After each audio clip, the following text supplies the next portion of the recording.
Ես վարչապետի պաշտոնին տեխնացու ունեմ իհարկե ունեմ։ Կոնկրետ անարդարությունը կա, պետք է ուղղվի, որ բոլորն էլ վստահ լինեն։ Հաղթել է ուժեղը, հաղթել է խելացին, հաղթել է արդյունավետը։ Ուր էիք վերջում 5 տարիների ընթացքում եւ մեր պետությունը անցնում է դժվարությունների միջով։ Մանե ջան, ուր էի։ Կարևորը պետությունն է։ Կարևորը մանդատը չի, կարևորը արդյունքն է։ Նախկին ու հին ու նորը մոռանանք։ Իմ որդին Հովանեսը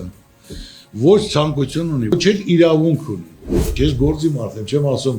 100,000, 200,000, մեկը հատ պետք է տա այդ 100,000-ը ոնց ալնեն, նա ինձ բացատրի, ես հասկանամ։ Ծրագիրը կազմում եք դուք։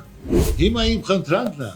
որ այս հարցը դու այն ցանկացած քաղաքական գործիչներին տաս, այն մեծ խոսացողներին էլ տվեք, որ նրանք ինչ են արել։ Հաջորդը ում արձանը կկառուցեիք, եթե կառուցեիք։ Ես մոտ ժամանակներս ձևաչափը կներկայացնեմ շատ գեղեցիկ անակնկալներով։ Մենք պետք է կարողանանք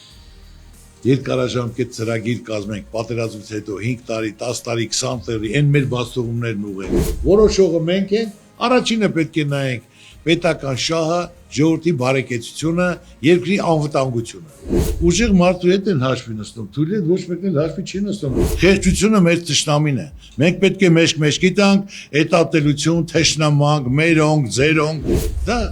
ակցիոն դա քննարկման ենթակա չի։ Գագիկ Ծառուկյանի եւ երիտասարդների հարց ու պատասխանը դիտեք կենտրոն հեռուստաընկերության եթերում փետրվարի 5-ին ժամը 21-ին։